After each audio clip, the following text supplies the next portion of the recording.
संदर्भ देखिए लिखने के लिए आपको कहा जाता है, लेकिन जब आप लेसन का पाठ का नाम याद करेंगे और किसने लिखा है, जब ये याद करेंगे तभी आप संदर्भ को लिख सकते हैं।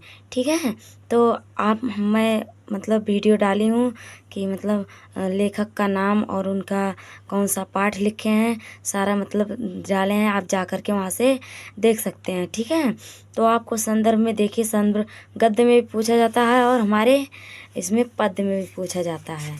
देखें यहाँ पर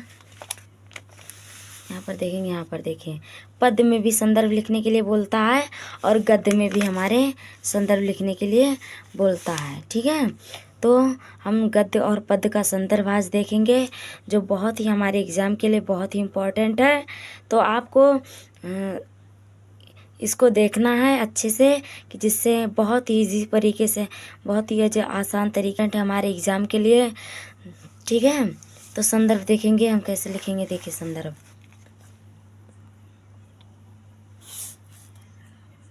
हम गद्य का देखेंगे संदर्भ। ठीक है, पहले हम गद्य का देखते हैं। देखिए, प्रस्तुत गद्यांश हमारी पाठ्य पुस्तक हिंदी के मित्रता नामक पाठ से लिया गया है, जिसके लेखक आचार्य रामचंद्र शुक्ल जी हैं। केवल आपको इतना लिखना रहेगा बस।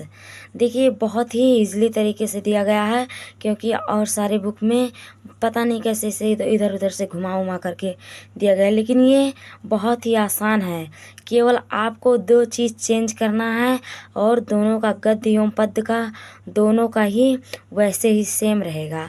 तो हम बताएंगे कि क्या आपको चेंज करना है, और गद्य एवं पद्य का दोनों का वही संदर्भ रहेगा। केवल दो चीज़ चेंज करना है, इसमें 2-3 वर्ड केवल चेंज करना है, नहीं तो दोनों का संदर्भ वही रहेगा। अब हम काव्य का देखेंगे, यानी पद्य का देखेंगे। गद्य का हमारा हो गया है, अब हम पद्य का देखेंगे। तो देखेंगे संदर्भ, प्रस्तुत पद्यांश हमारी पाठ्य पुस्तक हिंदी के पद नामक शीर्षक से लिया गया है। इसके रचयिता सूरदास जी हैं। ठीक है, तो हमको क्या करना है, अब हम देखेंगे क्या इसमें चेंज करना है।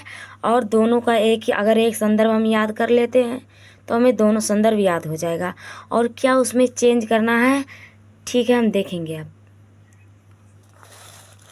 देखिए यहाँ पर देखेंगे, यहाँ पर आपको बोल रहा है कि गद्यांश का, क्योंकि ये गद्य का इसलिए यहाँ गद्यांश बोलेंगे।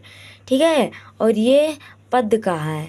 ठीक है, ये पद्य का है, काव्य का है, पद्य का है, तो इसको पद्यांश बोलेंगे। ये हमारा गद्य का है तो इसमें गद्यांश बोलेंगे, और ये पद्य का है इसलिए इसे पद्यांश बोलेंगे। तो फिर उसके बाद देखिए पाठ्य पुस्तक, और इसमें देखिए इसमें कहा गया है लेखक, ये है लेखक। ठीक है, तो इसमें लेखक कहा गया है, ये हमारे इसमें लेखक कहा गया है। यहाँ पर चेंज करना हमें, और यहाँ पर चेंज करना है। ये गद्य में, ये गद्य का है। ठीक है, ये गद्य का है। और फिर हम देखेंगे पद्य का, तो इसमें क्या चेंज करना है, तो इसमें गद्य, इसमें गद्यांश था, इसमें हम पद्यांश कर देंगे। और फिर यहाँ पर देखिए, यहाँ पाठ का नाम दिया रहता है, पाठ है, यहाँ पर पाठ दिया गया है, तो यहाँ पर क्या दिया जाएगा, यहाँ शीर्षक बोलेंगे, नामक शीर्षक से, वहाँ पाठ से, तो यहाँ शीर्षक लिख देंगे। यही हमें 3 चीज़ केवल चेंज करना है और सारा वही लिखना है। यही 3 चीज़ हमें चेंज करना रहेगा, कि उसमें अगर गद्य में है तो गद्यांश लिख देंगे और पाठ लिख देंगे, और यहाँ पर अगर पद्य में है तो क्या लिख देंगे, पद्यांश यहाँ लिख देंगे, और यहाँ शीर्षक लिख देंगे, और जो लिखेंगे मतलब यहाँ रचयिता कर देंगे बस। और वहाँ पर अगर गद्य में रहेगा तो लेखक कर देंगे, और पद्य में रहेगा तो रचयिता कर देंगे, काव्य में रहेगा तो रचयिता कर देंगे। तो यही हमें 3 चीज़ में मतलब यही 3 केवल चेंज करना है हमें। गद्य का रहेगा तो यहाँ गद्यांश कर देंगे, यहाँ पाठ कर देंगे, यहाँ लेखक कर देंगे। और यदि काव्य में से रहेगा, जैसे पद्यांश में से रहेगा, पद में से रहेगा, तो हम पद्यांश कर देंगे और शीर्षक कर देंगे, और यहाँ रचयिता कर देंगे। बस इतना ही केवल चेंज करना है। ये बहुत ही ईजिली तरीके से दिया गया है। ठीक है, तो बहुत ही आसान है, आपको बहुत जल्दी याद भी हो जाएगा। तो संदर्भ लिखने के लिए आपको क्या करना पड़ेगा, आपको याद करना पड़ेगा कि मतलब कौन से लेखक ने क्या। अब हम याद किए हैं कि मतलब आचार्य रामचंद्र शुक्ल जी क्या लिखे हैं, मित्रता पाठ लिखे हैं, तो हम लिख ले गए।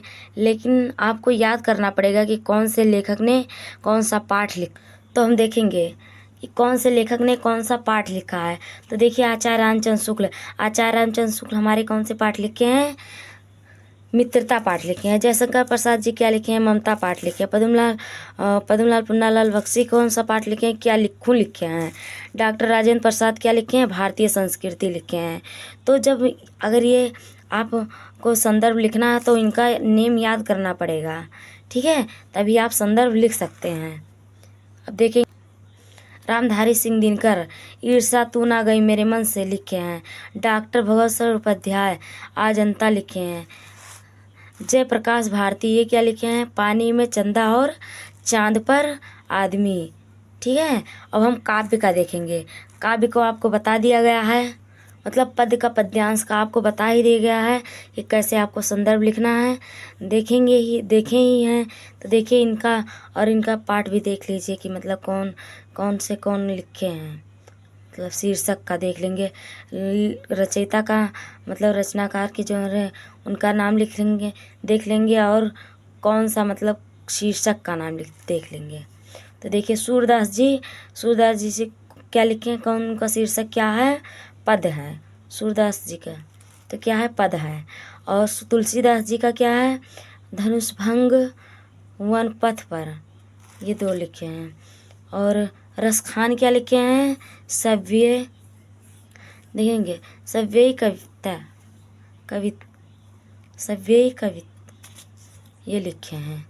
नेक्स्ट देखेंगे हम बिहारी लाल दोहा भक्ति नीत ये लिखे हैं। सुमित्रा नंदन पंत लिखे हैं चीटी चंद्रलोक के प्रथम बार।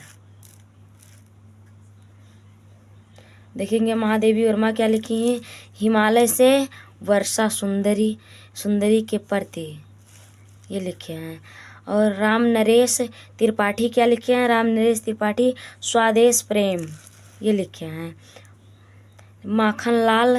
माखनलाल चतुर्वेदी क्या लिखे हैं, पुष्प की अभिलाषा जवानी ये लिखे हैं।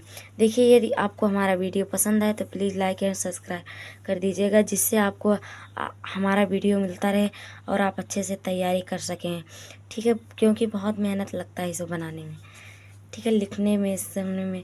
तो आप केवल इतना ही लाइक कर दीजिएगा। यदि आपको वीडियो पसंद आए तो प्लीज़ सब्सक्राइब करिएगा। Thank you. अब देखेंगे हम नेक्स्ट देखेंगे राम नरेश त्रिपाठी क्या लिखे हैं, स्वदेश प्रेम। माखनलाल चतुर्वेदी क्या लिखे हैं, पुष्प की अभिलाषा जवानी। सुभद्रा कुमारी चौहान क्या लिखे, झांसी की रानी की समाधि पर ये लिखे सुमित्रा नंदन पंत। सुभद्रा कुमारी चौहान लिखे झांसी की रानी की समाधि पर। मैथिली शरण गुप्त लिखे हैं भारत माता का मंदिर यहाँ, ठीक है। अब नेक्स्ट देखेंगे हम केदारनाथ सिंह क्या लिखे हैं, नदी। अशोक वाजपेयी क्या लिखे हैं, इवा जंगल भाषा एकमात्र अनंत, यह अलग अलग सा है, ठीक है। फिर देखेंगे श्याम नारायण पांडे क्या लिखे हैं, हल्दी घाटी।